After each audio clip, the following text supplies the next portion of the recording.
arzon bo'lsin, lekin zo'r bo'lsin deydi-ku.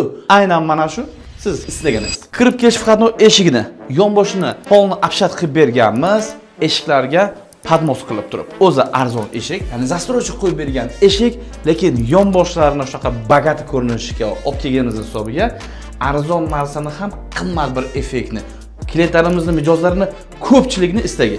Arzon bo'lsin, lekin zo'r bo'lsin deydi-ku. Aynan mana shu siz istagansiz.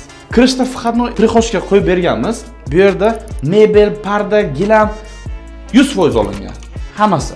Uy egalari hech narsaga sarson bo'lmagan. Keyin hozirda mana bunaqa matfi, pol mat emas.